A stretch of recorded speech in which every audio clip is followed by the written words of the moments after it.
Ken, I told you like 10 minutes ago.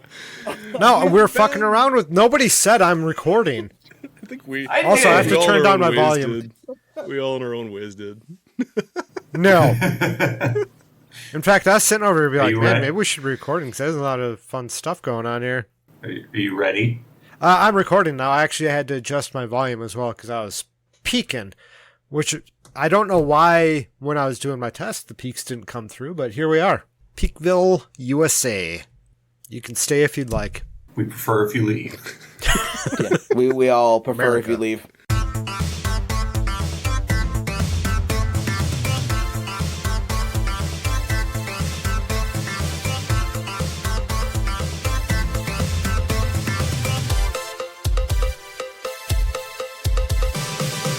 Hey, I'm Joe. I'm Ken. I'm Andrew. And I'm Dan. We're the Rewinders. Rewinding movies to see if they hold up. And this time, we went back before, I'd say, most of us were born. Yeah.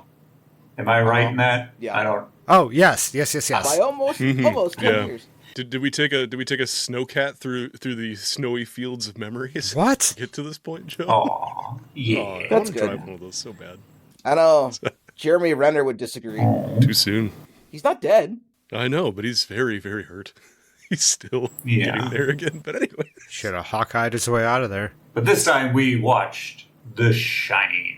1980? Exactly. 1980. 1980. I pulled it up as we're talking, so I didn't know 1980. if I was alive yet. I was not. So what are your earliest memories of their film from Stanley, From the Kubrick? Mr. Kubrick? I don't remember when I first watched this movie. I think it was sometime back in high school. Because I got on, as I'm assuming most people did, they got on a Kubrick kick. They started watching things like 2001, Clockwork Orange, things like that. I don't know. I've known people who have. I guess I'm getting head shakes, but I went down the rabbit hole and watched a bunch of his movies all at once, and then Shining really stuck out for me, and I've always enjoyed it. Never had a Kubrick myself. Kubrick. Kubrick kick. Kubrick I kick. tried. I like that. I like that. Yeah, no, I actually, I had to read Clockwork Orange in college, and it was awful. I had to read it in high school. And then, I don't know, I just never had the desire to see The Shining because you see all of the pop culture references everywhere. It's like, okay, I get it. I've seen the movie, basically. And then when I finally went back and watched it 7 years ago, maybe 5, not all that long ago, the only thing I really hadn't seen was what was inside 237. Ooh, yeah, 237. Hot. Yeah. Hot nightmares. That's Very, what's in 237. very nice suite. Very nice. Yes, more modern than the rest for sure. Absolutely. More modern than the red bathroom. I would say yes. The red bathroom is iconic. That's iconic. This was very retro modern. Like it had like the cool swirl like bed sheets and stuff, and yeah, it looks pretty swanky for all the other rooms in there. OSHA had its way with that bathroom. Sure that's for did. Oh yeah. Oh yeah. There's- Yeah. No one's going to slip and fall. Well, I was worried there for the lady for a little bit. Yeah. Yeah. Then she started laughing at us. That's fine. I deserve it. Well, when this came out, I was a little past 1 year old, so I didn't really watch it. Oh, you didn't cozy up to the movie in your diapers? Not appropriate. That's a shame. Not appropriate for a 1-year-old. Good on your parents for keeping you away from this movie at that age. Good on. And as we're talking, I realized it wasn't high school. It was actually middle school I watched this, so it was a little early. There you go. A little early for me. I don't know if Joe would remember if he saw this movie in theaters. Maybe they took him and saw it. Hey, I was a good kid back then. Like, they tell me I almost never cried, so they probably could have got away with Well, it. that's good. That's good. That's good. Were they trying to make you cry just to see? Like, where's the threshold here? Trying to get a baseline on Joe. What will make this child cry? I thought maybe they took you to We're go see curious. Fire in the Sky in theaters, but I see that Well- that's 1993, so that's way further down the line. Oh, and I saw that when that came out Yeah. on my own decision, and wow. Yeah, I just remember my dad watching that and wandering in. And I wandered in right at the cocoon scene, so it was great. my earliest memories, I can't peg down to what age I was. So I'll say it's, grade schoolish at most. And all I can remember is the character Danny, I believe his name is, the kid, running through the hedge maze in snow. For a fact, I was watching that portion of the film when I was single digits years old. To be honest, out of the entire film, that's probably the most friendly scene to watch. Yeah. The thing is that I probably saw more. Yeah. But at this point in my life, I can't be sure because, as it was pointed out earlier, pop culture screws with your head and you don't know where anything originates in your old memories at some point. That's scarily true. I hate that. I will probably say the friendliest part was actually when the twins asked Danny to play with them. That's so friendly. They just want to play. Is that before or after the screen tear of them just laying on the ground? That's before. Murdered from accident? That's before. That's before by like 10 minutes. Just a little bit. Okay, good. So I've never seen this film. Wait, what? Not once. This is the first time for you? This is the first time that I have seen this film. I have so many questions that are not answered. And I've never read the book, so I don't know things. I actually finally just bought the damn book because I got Dr. Sleep for Christmas last year, and Nicole didn't realize that I didn't have The Shining. So now I have The Shining, so I could finally read it and see what the differences are. Woo! Nice. Notably, Stephen King hated this movie. Oh yeah, he hated what and Kubrick hated did. Kubrick. Yeah, Kubrick used to do crazy shit like call him in the dead of night at like 2 or 3 in the morning and ask him if he believed in God and things like that, and just messed with him. And there's a lot of things that were omitted and a lot of things that were changed from the book into the movie. That's the reason why Spit. Kubrick. Yeah. King. King. But Stephen King went back and redid the movie In 1997, and it was a TV miniseries, and it was awful. as he typically gets stuck doing. So the quality's not there. So this honestly did become Kubrick's own thing, and I'm happy for it. It sucks because King's not happy with it, but at the same point, it's amazing for what it is. to be fair, King had written a screenplay, and Kubrick turned it down and hired someone else to write a screenplay for this. So I can understand where King wouldn't be happy with this just because it's not his, and it should have been. I could see that. Yeah. I think the same thing happened with Borderlands just recently. Oh, they have a really sure nice did. script all planned out. And then the director's like, I've never played this game before, so let's make it interesting. History never repeats itself. No, never. No, what? Never. No. Hang on a second. Hold up. So, if you have not seen The Shining, a quick summary of the film is a lot of calm, long scenes that make you wait for about an hour, where 10 minutes of information is distributed to you, and then it's an hour of crazy man ready to kill you for the next hour. And the other 30 minutes is credits. Yeah. I think that's a good explanation. Out in the big hotel in snow. There we go. You're kind of missing the entire namesake of the movie in the book, though. The Shining itself. Because it doesn't matter that much. It matters tremendously. They totally covered It that. matters in the film. tremendously in Dr. Sleep. Oh, In Dr. yeah. Sleep, it does a much better... So the problem is Dr. Sleep, the sequel, does so much better of a job actually detailing out The Shining and the whole thing with that, with Danny Torrance grown up. This movie, that's like the biggest thing I'd say omitted from what I've heard from the book. And also from the remake is just The Shining. Like, they talk about it briefly. For about And 5 you're just minutes, supposed to and that's understand. it. And that's exactly. it. Yep.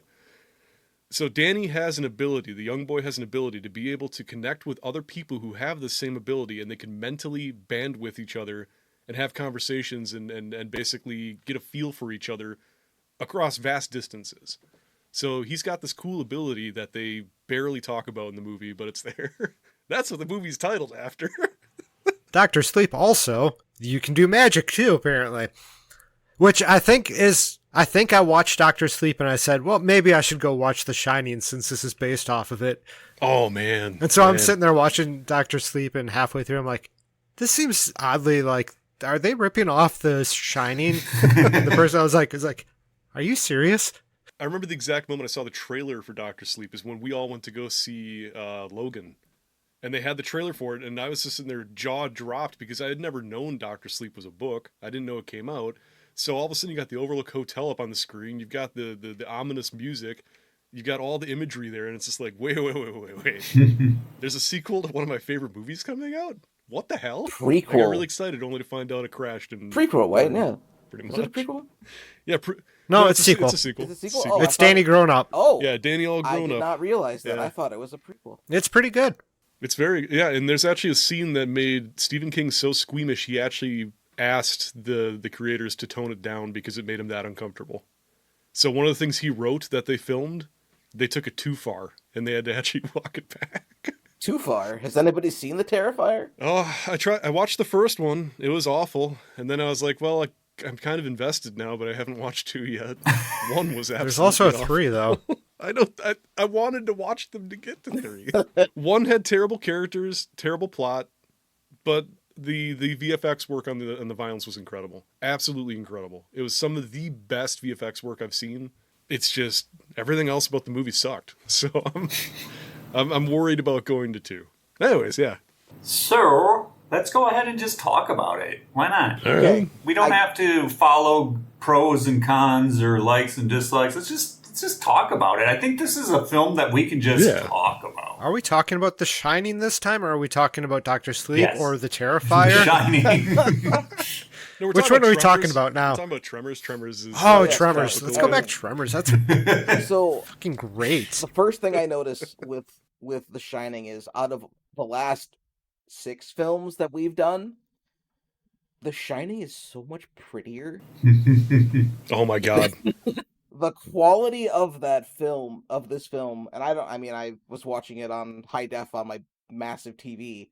Just the opening of watching Jack drive his VW Beetle through the mountains. I'm like, Jesus, what? It's one of my favorite openings. And it's so gorgeous. That quality stays through the entire movie. Yeah.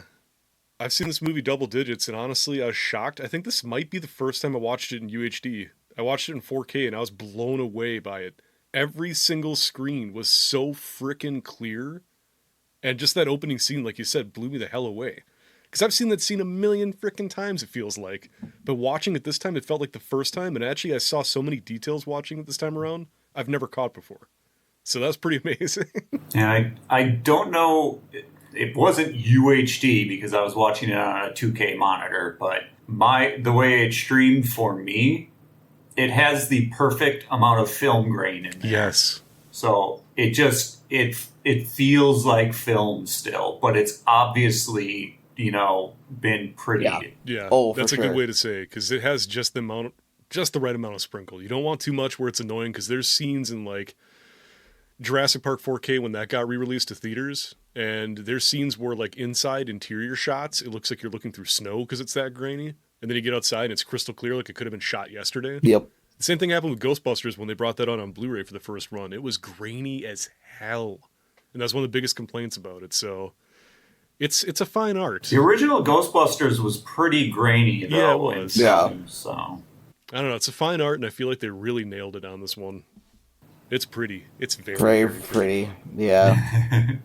well, plus those interiors are just everything's edges. Everything's squared off and stuff like that, and it just plays into like a really good experience watching it.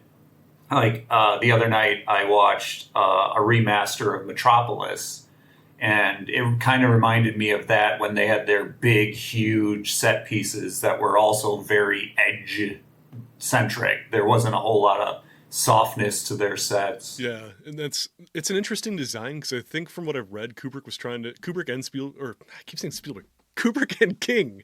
I'm gonna stop saying Steven. Too many Stevens. King and Kubrick, the double Ks. I believe they were trying to go for impossible architecture, hallways that just seemingly end nowhere and branch off into weird directions. One of the things that actually blew me the hell away is I was looking into this heavily after watching it, because I always go like full-blown digging after I watch something I love, just to refresh my happiness and get back into it again. One thing I never knew is, did you know that almost all of the interior shots are actually stage? It's not shot in any hotel, it's not shot anywhere. Almost everything you see interior wise was built on stage in London. I think it That was I did London. not know. That's So wow. the exterior shots actually, the exterior shot of the hotel is actually, the overlook is um, some lodge, I believe. I can't remember where, but Oregon. everything's, yeah, yeah. And then everything is based off of the Stanley Hotel, which is where the story actually originated from, because Stephen King spent the night there. It was the end of the season, and there was nobody there, and that's kind of where he started getting all the creative juices flowing from it. So it's kind of like two real life hotels making it up. You got the Stanley, which is like the inspiration, and a bunch of like the hallways and stuff like that, and things kind of replicated look wise. But then you've also got this lodge, that's the exterior shots of the Overlook. But I actually was blown away because I thought, for sure that they found cool places. I'm like, man, I love that great hall. Where is that film? Nope, it was a set. I love these hallways. They look incredible. Nope, sets. It's unbelievable to me that they spent that much time and money building these things because they look incredible for what they are. Which is awesome. And on top of it, the movie starts in such a small room that's like Yes. almost claustrophobic how Yes. small it is compared to the rest of the See, I film. love the juxtaposition constantly on screen because you start with just this massive, sprawling wilderness and a tiny, itty bitty bitty VW driving up and down, and then it gets to that tiny little room. And then it expands again. It's like the movie's living and breathing as you watch it, but it makes you feel claustrophobic because the Overlook, for being such a huge place, is so tiny in the grand scheme of things in the wilderness surrounding it, especially with the snowstorms coming in and everything. It really sets up that claustrophobic nature of cabin fever. It sets it up pretty well. Also, I mean, it may be just me, but the use of the long scenes and the use of what's I would consider long silences in those scenes too. And there was one other thing. Oh, the ambient scoring Oh yeah. at that of the first hour of the film just accentuates how far away they are from everything. Yeah. Like you have time to pause, you have time to think. With that ambient score, it almost triggers kind of like almost loneliness in you watching it, almost that you are separated from things like they are. It's a pretty unique experience, I think, for today, because at the same time, I'm like, sum it up. You're taking too much time, But that's not what Kubrick but I does. understand. Kubrick's known for his long, long scenes, long shots. But also, it's like it's coming off the tail end of the 70s, which was just horrible movie making. They took so long and did so much in the scenes for like the pacing just wasn't there in the 70s. Yeah. What they did have though, and what this art has in spades is just artistic representation. And they do it so incredibly well. You're saying like iconic red room. Well, obviously that color red was picked for a very specific reason. I couldn't tell you what the art reason would be for it. But as I'm watching the movie, I'm just like, oh wow, this is just really artistically representing what's going on in Jack's head, or what's going on all together. And obviously, I wrote a lot of notes and probably not anything about that. So Yeah, no. The imagery based on colors, it feels like watching a horror movie version of Wes Anderson. Well, I guess you could make the comparison. Like a Kubrick movie, you know what you're getting into visually. Wes Anderson movies, you know what you're getting into visually as well. So there's distinctness with the director for sure. And this movie, I love the red room. I love the gold room. I love every single thing in it because those individual set pieces, they look that way for a reason. They feel that way for a reason when you're in them. Just everything plays out in such a perfect way because of the way they're designed. And then they I actually love that. call it out like in the universe itself with Wendy saying, "What art is that?" And they're walking past these massive windows with Yeah. all the Native American stylized stained glass in it, knowing that Yep. it's not someplace out in the real, uh, Hmm. is kind of mind blowing. Now that you Isn't it? pointed it out, like a set that's like that lobby, like lounge area that they spend a bunch of time in. Yeah, the great room where he typewrites. Yeah, like, both of those. Like the shininess of the wood floors and just the way that the walls look and everything. It just looks unbelievable for that to be a freaking set. But that's what I'm seeing online.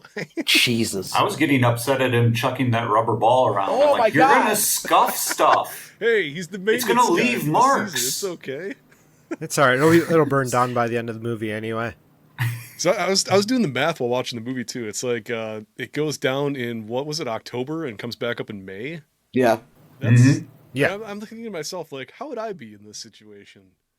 This is pre-internet, pre-game consoles, pre-phones. I mean, you have Right. an old, single line phone, but yeah, that's a long time. It's a long. You do have a lot of space to busy you with. You do have Yeah. machines that you're supposed to be working on, even though I don't believe is working on it. That's all up to He doesn't do a Wendy. damn Wendy thing. did more. Yeah, Wendy his threw on wife overalls did- and went and checked the generators and everything. And then he goes nuts on her about it when he's crazy. I'm like, Yeah. dude, you didn't do anything. Yeah. You just did a lot That of was one of the sleeping. big notes. Like, I have to take care of this place, and it's up to me. And it was like, You yeah, weren't no, doing- I saw her pushing the buttons and You weren't doing doing the shit, checklist. you That's jackass. Making the meals and everything. Yeah, she was going crazy with it. you typed 500 pages of the same words over and over again in manuscript format. Looking at that was amazing.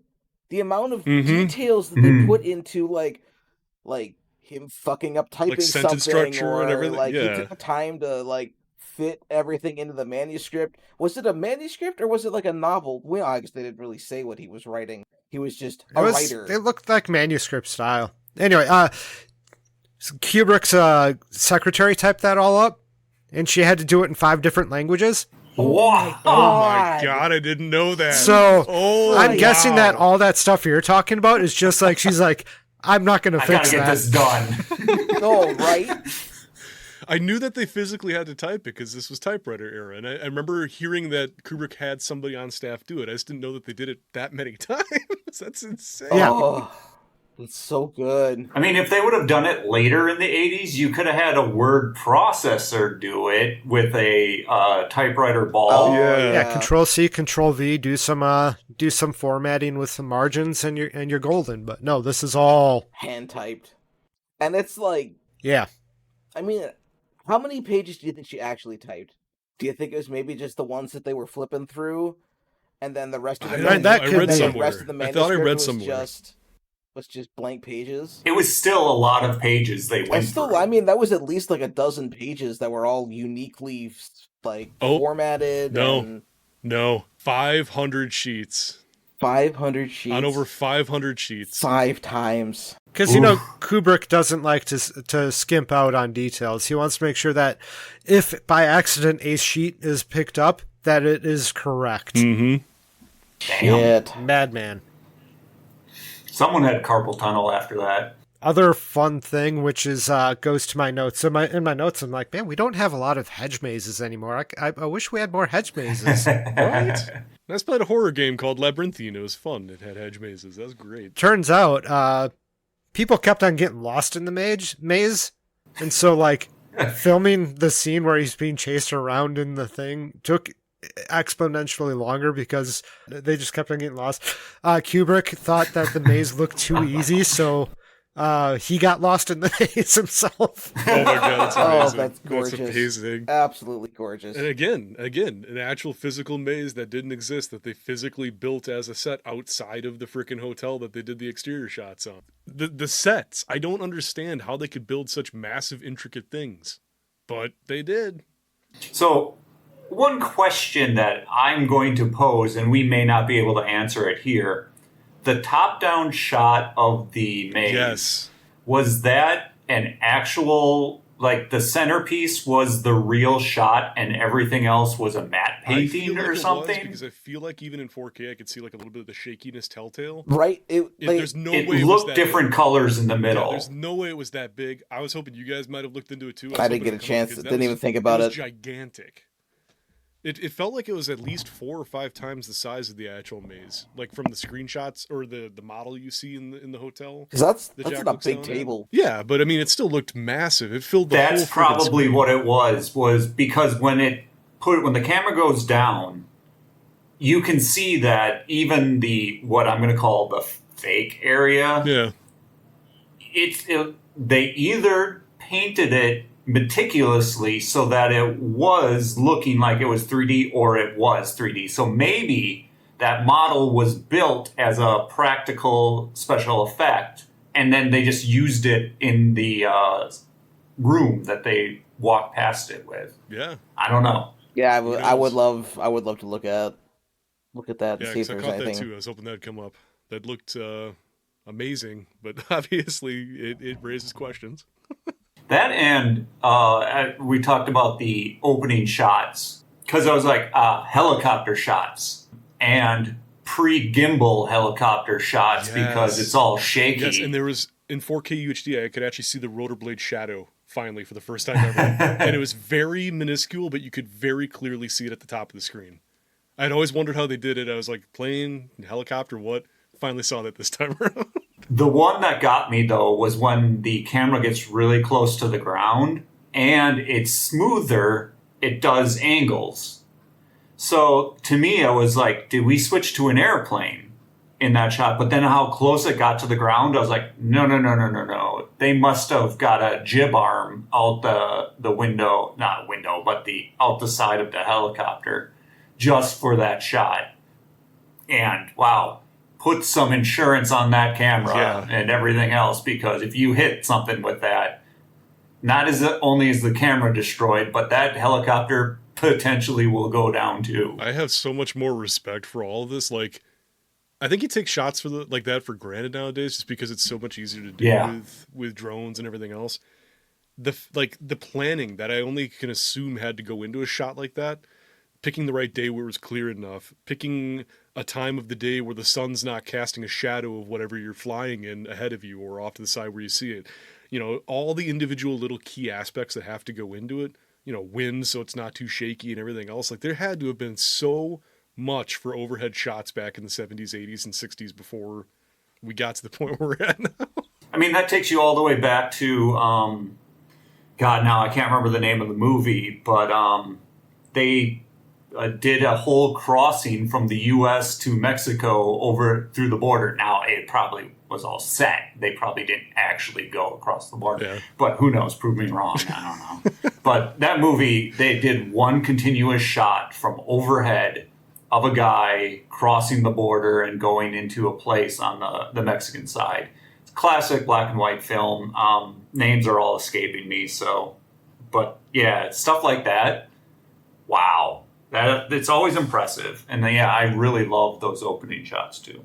God, I'm gonna be hung up on the fact that the entirety of the interior of the film is not. I can't. Right? Like that. The scale. This is the first time I ever looked into it. My God. Yeah.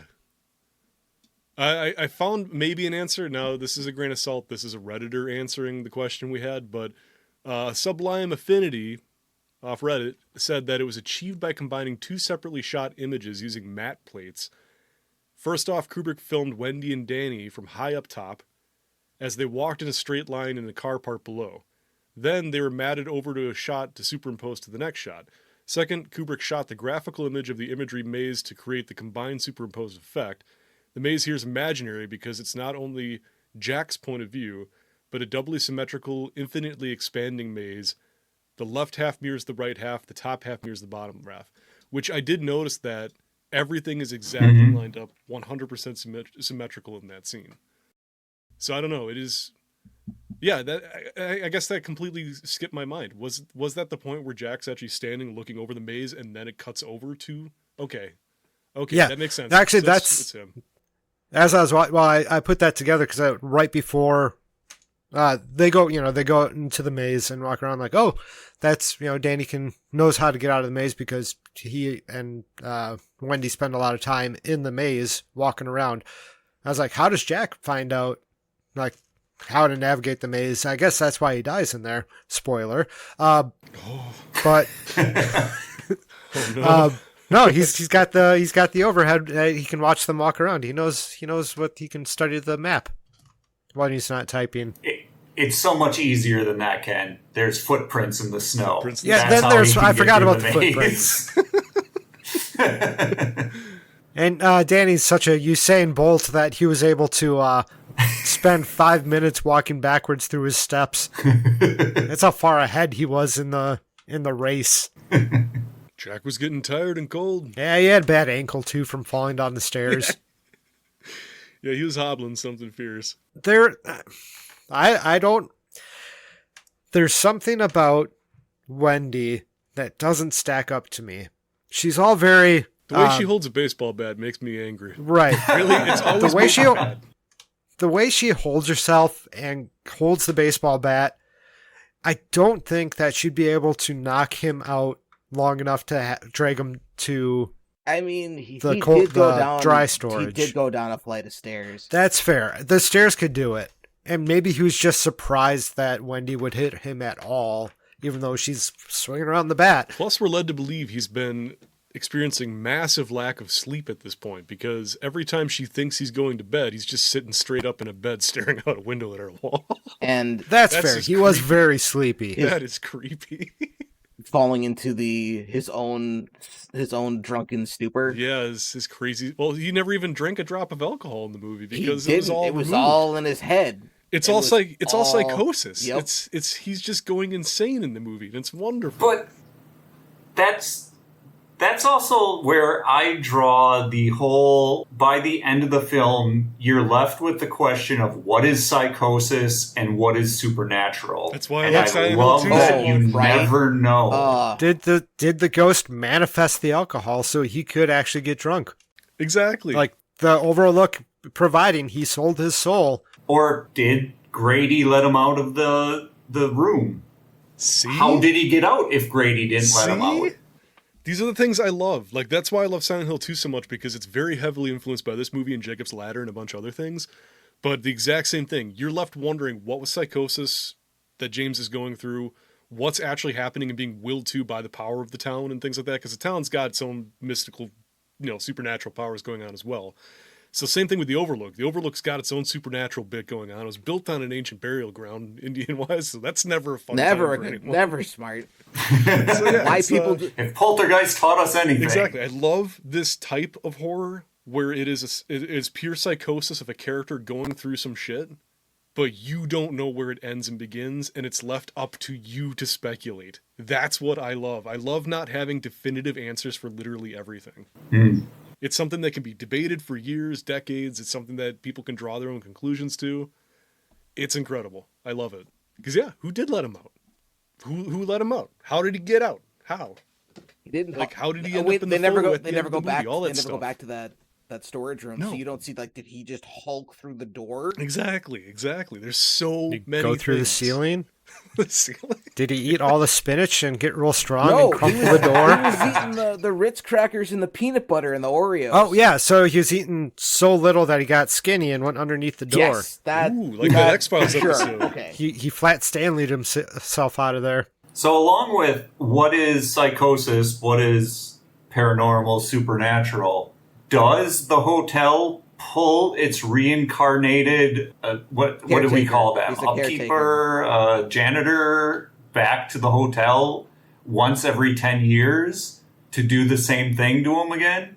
Does it awaken a latency in somebody to, oh yeah, you are this person from the picture on the wall?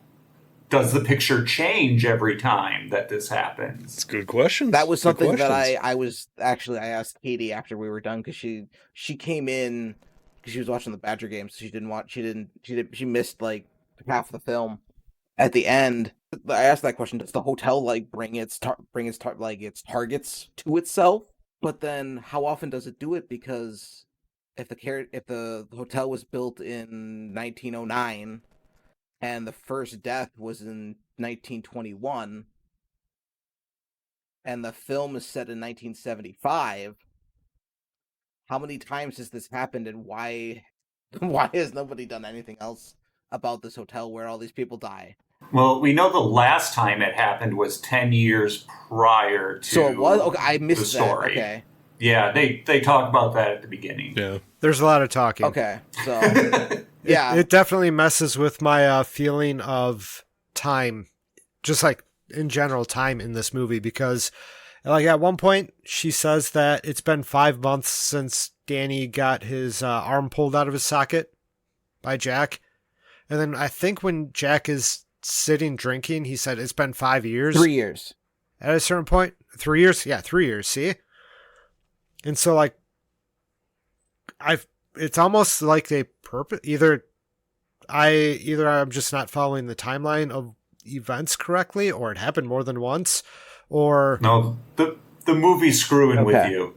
Right. I feel it almost feels more on purpose, where Jack feels that it's been much longer than it actually has been. It's been 5 months since he has drank. Actually, well, at that point, probably 6 or 7, but been 6 months. Feels like 3 years. He says it's been 3 years. Really screwing with you, making you think, and like, did I remember that right? And it increases the watchability of the movie.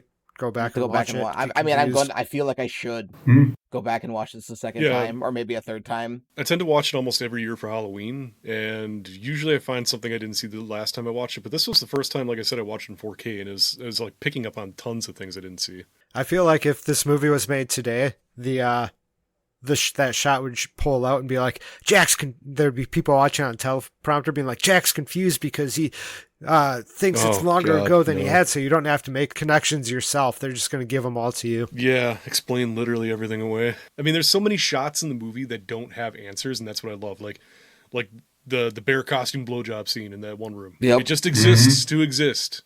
It's just there. It's Kubrick. It's just a creepy imagery. There you go. Have fun with that. Just things like that. I guess the biggest thing, and I'm excited, like I said, to read the book because I've never read it, but I guess one of the biggest things that people don't like between the book and this movie specifically is they don't really show the full emotion spectrum for Jack. I guess in the book, he's a well-rounded character. He's likable, but then he struggles and becomes manic. That's one of my first this notes. Movie, he's just that's how it should be. This movie, he's just mostly unlikable from the beginning. Like he's distant, he's cold, he's so it's less of a drop off and less like it's more believable because it's like, oh yeah, of course he'd be an ass and this would happen to him. That was the fourth note that I made. Is Jack a bad person? Yes, he's a non-redeemable character from the beginning. I typed out a little bit more. So I actually really like, they're driving up to the thing with the family, right? Danny's propped up in between them because they've never heard of seatbelts before. Ralph Nader wasn't born yet. So they're talking. Danny knows what cannibalism is because of TV. And up until that point, Jack's just like, got this annoyed look on his face the entire like I can't believe I have to spend all this time with them so close in the car. And as soon as TV comes up, Jack's like, yep, that's TV. It's okay because he saw it on TV. And he looks like real happy that he feels like he's rubbing it in her face that there has been a history there before where he's like, maybe he should be reading more. Maybe. Because he's an author. Yeah. Or because he wants to be an author. He thinks highly of authors. So an author obviously not going to like TV as a different medium. See, I love that scene too. I'm glad you brought that scene up. One of my favorite things about that scene is it's so brief, but it also shows the absolute crazy difference between Jack and Wendy in that scene. Wendy, when he says he's hungry, says, we can get you something when we get there, basically assuring him you're going to eat. Whereas Jack, the other end of parenting, is like, well, you should have ate your breakfast. I love that difference. It's displayed so quickly and beautifully. The I told you so versus we'll take care of that when we get a chance. Yeah, like a non-caring, like, right. No reassurance as a parent, just like, well, fuck you. You had a chance. You're done. And the other parent being like, it's okay. It'll be fine. I mean, if I were ever to be able to go back to being Jack's age and have access to a massive hotel and just be able to ride my like kick-ass big wheel throughout the hotel. Right? My God, I would have I'm so envious. Absolute field day. Unbelievably envious of that scene. I love watching him just pedal his ass around. It's not like loneliness is going to get to him. He's got a little boy in his mouth. Yeah, there's a little finger going, yeah. But it's in his mouth. The finger thing was something that the kid came up with and the voice I was gonna say, while they're doing it. God damn, And that's like one of those things too. It's like the kid in the mouth. Are they trying to show that there is a because a lot of stuff can be passed genetically. Oh, what's going on? I don't. I'm They broke sorry. each other. It's fine. Okay. Oh, it's okay. I'm just red in the face and just, oh, that's great. Oh. Anyways, yeah. Sorry. Sorry, Joe. But no, it's fine. I looked up and you guys were just wrecked. I'm like, oh, did I missed me? it. I don't No, know. I no, don't know no, what no. happened. The two of them just started falling It's apart. the poor, and it's the you poor were choice talking of and- words. It's the poor choice of words. Like Kubrick, I speak very purposefully Yeah. because it was alarming when I saw it in the movie. And Joe, you can feel free to cut it out because it's not appropriate. It's not good. Oh, I like unappropriate things, so we'll see. But yeah, the movie muddies the water of, okay, it's The Shining. The kid has The Shining. The kid with his boy in his mouth, So that's not The Shining. Is that something that's been passed down by parents? Did I do it again? no, I think still. Is I that think a there's still kid like, in your mouth? Okay. Well, that's where he is. The kid's in his mouth. So many Did better they ways do of that on saying purpose? So many better ways of saying that. I didn't realize this movie was on Epstein Island. oh Jesus Oh, no. Christ! Oh, Okay. Whew. All right. I didn't come up with it. They came up with it. Yeah, I understand. Yep, That's yep. It was an interesting choice for the movie. so when I was doing a little bit more research into the stuff after the film, the TV miniseries movie thing goes deeper into the relationship between Jack and Danny. Yeah. That's which one of the people big things. really liked because that's not touched on in the movie, the original movie at all, and it's a big thing in the books. And at the same time, you find out that Tony is Danny from the future. Oh, It kind of would make that sense. makes sense. So- I guess. Yeah. Is Tony short for Danny like Wendy is short for Winifred? Maybe. Maybe. No, it's Dan. I don't know. He goes by Maybe. Danny in Dr. Sleep. This Yeah. could be something that I would have to read the books. I haven't. I should. Well, I'll let you know. Gonna get started today, actually. But yeah, it leaves me, like, in hindsight going, well, what are we supposed to be paying attention to? Are we supposed to be paying full attention to Jack? Because he's going crazy. Are we supposed to be paying attention to Danny? He's got The Shining. Wendy is just there as filler. She's a woman. Where is the focal point of the story? It kind of just moves around a little bit and wiggles. Because the story will settle, which is nice when a story settles on all the characters a little bit so they all share time. Yeah. But the same token, it's like, but what is the story? And I think Yeah. that's probably where King lost it with Kubrick, because Kubrick didn't give us any of that. Yeah, because I mean, Kubrick's a beast at imagery and just making really good composition shots and just going from there. But it's just cohesively tying it all together. I don't know. There's movies where I feel like it's really well done, but this one, it's just like you said, it's like a wheeling top. It's like just kind of moving in one direction or another, and then occasionally getting it all together. But I don't know. It's cool stuff happening, but not all the time. It doesn't all jive at the exact same time. Because for it being called The Shining and it being about Danny's ability, yeah, it is mostly all about Jack and focused on Jack. Yeah. And not for nothing, he plays a great crazy guy going crazy. Well, that's Yeah. just it. There's a reason why it's so iconic. There's a reason why it's so well done. It's just you can't argue that. There's a reason why this movie exists in the way that it does in people's minds because of his performance in that role. And they all do great. Yeah. Wendy does great. Shelley Duvall is amazing. Danny does great. The cook, great. Scatman Crothers was great. Man, I loved his apartment. It is really nice. Poor, Looked cozy. poor token black guy. It was an ends up interesting dying, choice though. of. It looked cozy. Can't get away from that trope. Yeah. I was gonna say, up until Scatman showed up, I was like, man, Danny is the best actor in this movie. He's great. And Scatman showed up, like, okay, he's got it. he's the best one in this movie, but Danny, close second. And then the red rum, he said it too many times. In that one scene, he said it too many times. In too many octaves. Yeah. All these different ways. Yeah. Like, I get it. I was watching I understand scene, what you're saying. right? I was watching that scene, and all I could think in my head is it actually pulled me out of the movie and into the production, and it made me think, what was Kubrick telling this kid?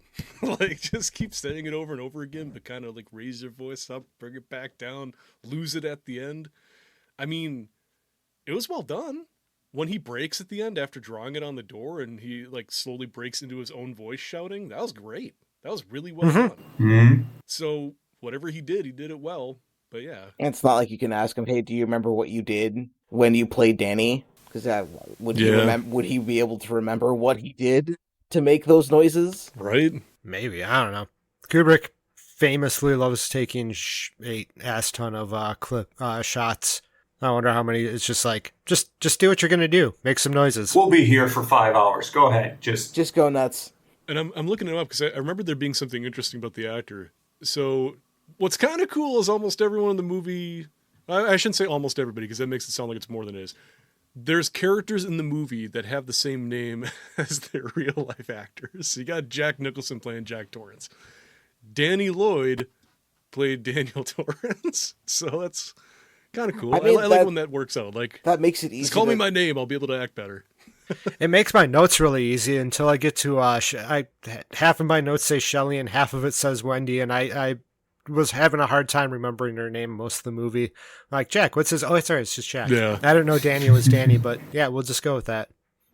I had to look up who Scatman was because I was like, who's that guy? He's fun. I was like, oh, that's Scatman. Got it. Okay. Scatman Crothers is awesome. He's great. I looked it up, and I remember there being something interesting, at least with him. And yes, it was.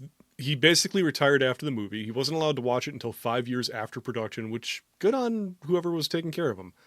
But then he became a professor, and he doesn't talk about the movie with students and anything, so he doesn't really bring it up, doesn't really allow conversation to exist about it. So, kind of a good one and done. You're talking Danny, not Scatman? Right? Yeah, Danny. Yeah, good one and done. He did an amazing performance and then just moved on with life. I had also read that, and obviously internet. I read that they had told him, they didn't tell him he was making a horror movie, they were making a drama movie. Yeah. Which is interesting. Which the only scene I can't really see work out is like, how do you have him being chased in a hedge maze with a guy in an axe? Unless they said him running through on his own. I don't know. Or, a kid writing murder backwards on a door. Well, they don't tell him he's writing murder. You tell him he's just writing red rum. He doesn't know what red rum means. All right, write red rum and then leave the room. Do not look at that mirror.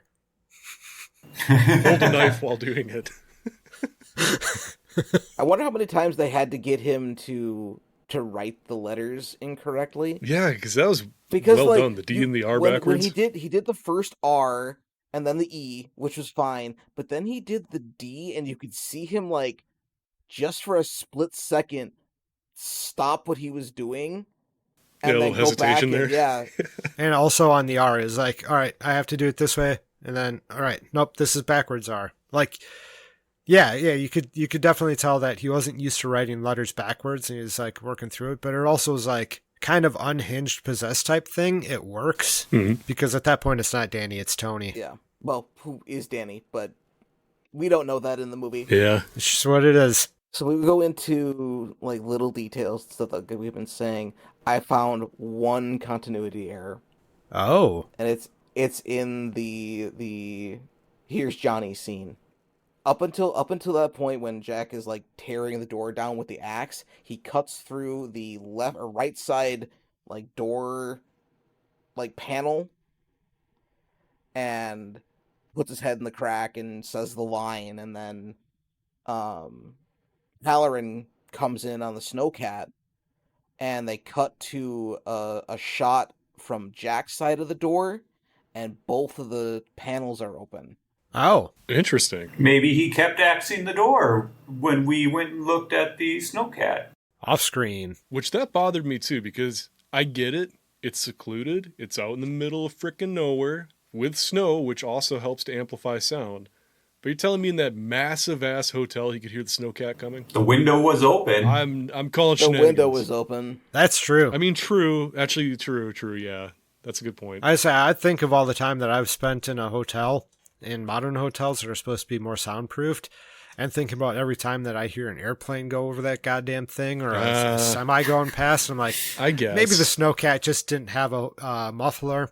I mean, it was loud. It was loud coming up that hill. It made a lot If of it's the gurgling same sounds. one that he cut the distribution cap off of, No, the there was- distributor cap had at least 4 wires, like same type. Oh, yes. Yeah. It had 4 wires, which means 4 cylinders. That damn thing probably had coolant, which means it probably had a heater. I don't understand why they wouldn't have a heater in something like that, just because it looks so cold for poor Scatman coming up there.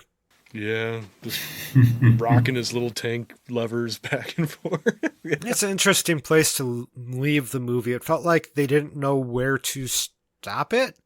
So it's like, well, they're leaving the Overlook. Johnny's frozen. Let's just stop it right here. We're good. We don't need to know what happens to them afterwards. We don't need to know what I happens fully to expected Johnny there to be one of in those the like spring. scenes where it's just the text of explaining what happened to the characters afterward. I was fully expecting that to like be the end of the film, and it just cut to black. I'm like, well, shit, man, come on. Yeah, like having one of those, overlay endings. Yep. Wendy Torrance went on to blah, blah, blah. Yep. Danny Torrance what went I- on to shine again. From a movie from the 80s, I fully expected it. Well, the beauty is Dr. Sleep picks up right after this movie. And the best part, the thing that I appreciate the absolute Actually, it most. does, yeah. Yeah, it does. The thing that I appreciate the absolute most, they didn't use CGI or any kind of de-aging to make the actors themselves again. They recast every single role with people who look similar. And it works so damn well. Yeah. Whoever they picked to play Shelley Duvall looks incredible. Whoever they played for Scatman, he looks incredible. It just all works. It all works. She did a really good job, just like voice-wise. Mm-hmm. And tightening up the very loose gestures that Shelley would had in the hotel. I'm not entirely certain how someone could be so wobbly, but she did a great job of just tightening up, but still having the same mannerisms, but like the way she was talking, because that movie came on directly after The Shining was off, and then I fell asleep and there's some screaming, so I'd turn it off, so I didn't watch it the whole thing again. Anyway, I rented The Shining from Amazon. And The Shining ended, and I don't know if this is what you're talking about, but Dr. Sleep started immediately. Like, I hit exactly. It didn't ask me if I wanted to continue the next movie. It says, the movie's done. Do you want to end your stream? I'm like, oh, sure, I'll stop it. And then Dr. Sleep started right on. I'm like, did I pay for Dr. Sleep? No, it's included for another 13 days. Well, so, shit, I'm going to have to watch that tonight. Boy. Yeah. Just be very excited because this movie very much doesn't deal with the namesake. It deals more so with Jack and his stuff. Dr. Sleep is literally just like 90% The Shining. It's all about the powers, what the powers do. They're explained, going into all kinds of craziness that involves people that have the powers, and then just, tying that all into the characters from the first movie. So it's very much everything that should have been explained in the sequel. It's very, They very explained what they needed to explain for this movie. True. Very true. Like, keep it a little bit more skeptical, whatever. Like the Force, you don't need to explain it. You don't need a midichlorians because it's just a thing that exists. Or talking about how certain kids are Force sensitive, but then retconning it and saying that everybody can have the Force, and then just kind of flip-flopping however you feel to make things interesting and shake things up. Right. So also know that that's a Disney dig, right? Yeah, it's a Disney dig. Okay, good. Yeah. Hey, it's okay. Going They into announced 3 Dr. more. Sleep. Yay. And Danny's the shiniest shine that ever shined. Like, Yeah, he puts Scatman Crothers' shine to shame, that's for sure. I'm just upset that the token black guy died. It's really upsetting. I've always hated I like how that he character died too. Yeah, I love that character. I love the actor. So it always made me angry that he's just wandering down a hallway and just done. That's it, done. It's a horror movie. Someone has to die. To me, it was not a very well done death. It just axe to the chest, falls over. It wasn't satisfying. It's like, wait a minute. Because it makes my mind go into, did he have a good enough swing to even do that kind of damage? I mean, he Obviously. destroyed those doors. I mean, it's it's ad nauseum, but for Yeah. like the one person who listens to this who has not heard this before, Jack Nicholson was a volunteer fireman, and when they made the door for him to hack through, it was actually just a plywood, or not plywood. It was a movie style door, so it was easy for him to break through. And he broke through it way the hell too quickly because he knows how to axe through a door. So they had to actually make a full wooden door for him to actually realistically break through, because he's trained to do that. Which was great, because when that door breaks, it looks great. It does. Yeah. It looks great. The splinters and everything. Yeah. The axe is actually extra sharp because it's all chrome. Nice. It goes faster, Yep. too. Yeah. Less resistance. No wind resistance. Yep. That's Or wood resistance on the paint. That axe is a vorpal weapon, Oh, specifically against wooden doors. So would you recommend this movie, The Shining, for other people to watch? Yeah, absolutely. That's Yeah, no doubt. I'd say I might hesitate if it's just somebody saying, oh, you want to watch a movie? And I know they're not really into movies because, like, as I said earlier, that first hour It's a slog. Yeah. will break people who can't pay attention or don't enjoy the little tidbits that they get along the way. Yeah. So, like the whole, thanks, internet, you rotted our brains. That's a valid point. I feel like there's a whole generation, and I'm not saying this in a negative light. I'm just saying that unfortunately there's definitely going to be some difficulty for folks to watch this if they can't stay entertained by just watching the movie itself.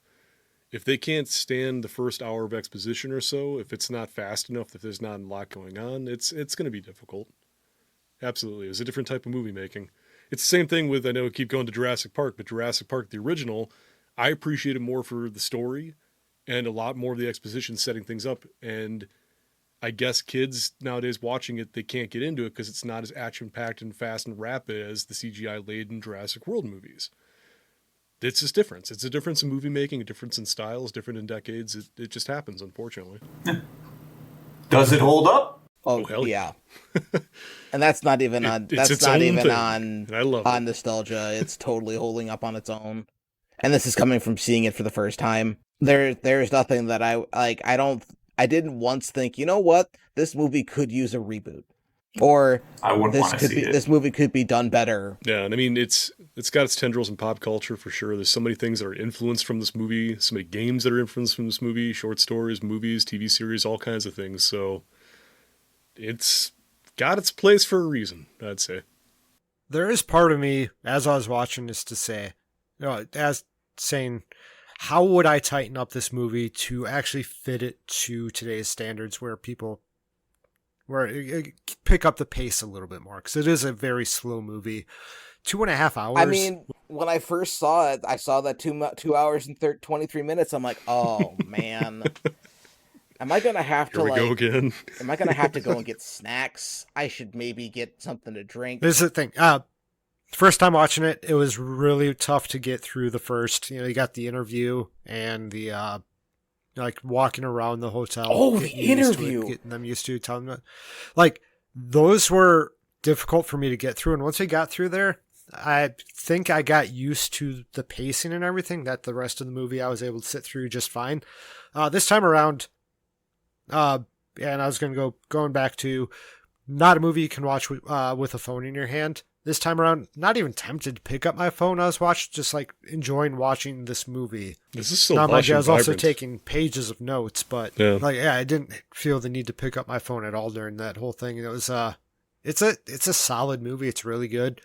Feel like there's probably somewhere to tighten things up. I just don't know where. That's the Kubrick thing.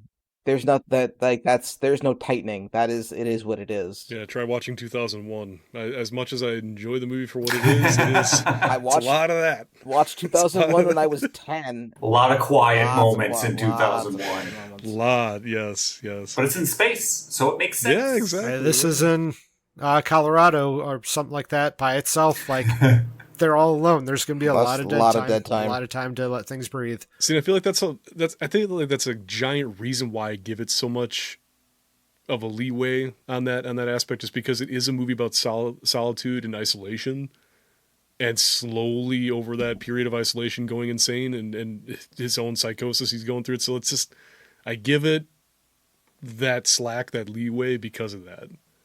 If it wasn't that, if it was supposed to be like a tight-knit, movie like something like, space, something crazy like that, or some sort of action movie, it would be different. But yeah, it fits. It fits in a weird way. I mean, I don't know if we want to even bring it up at this point because we're wrapping up. So I won't. We'll just forget. We can move on. Bring it up. No, Bring it's it fine. up. Joe Okay. can cut.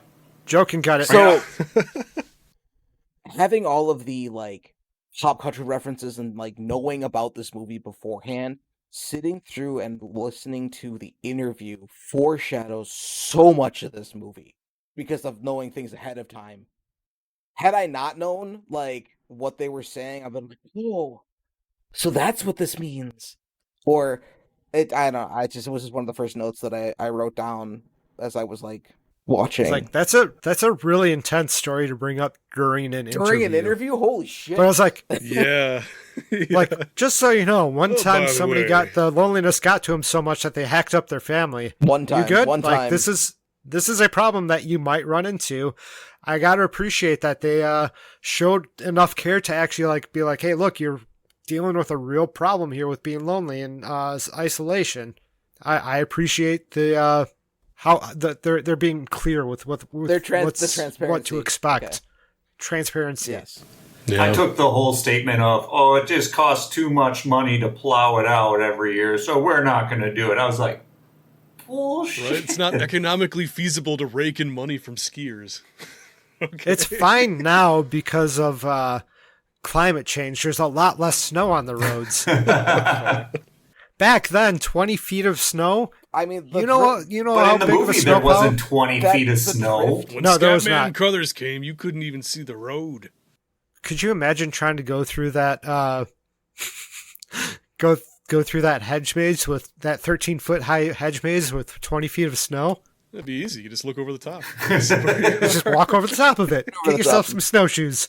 And that was us running over the top of the hedge maze in 20-foot snow with the movie The Shining. If you like what we do, subscribe. If you don't like what we do, how did you make it this long? That's crazy. Are you trying to upset somebody by putting this on? What are you doing? Are we part of a CIA torture program? I'm sorry. So come back next time because we're going to be riffing holiday movies again. It's that time of the year. We'll find out how many we do this time round. We're all going to be together again. We have a bevy of films this year to riff, so I know. woo, Hot, hold on Hot tight. Frosty's getting up on there on me. Hot Frosty? Hot Frosty? Hot Frosty. Oh. Yeah. It's going to be something. We watch them once, we riff them once, and then we probably never watch them again. So come back when we rewind again. Yeah, I did actually rewatch a movie last time from the last, or I have no idea. The animated one with the explosive gender reveal party. I was going to guess maybe it was the Scottish one. I almost brought the Scottish one up to my family after we recorded. It wasn't bad. Hot Frosty has Craig Robinson, so I'm sold. He might be the beacon of joy in that movie. I can't believe I'm looking at this. This is wonderful. Don't look too much further. It might be on the list. No, it is on the list. Okay, so it's on the list. It's Don't look one of any them. further. All right, I'm not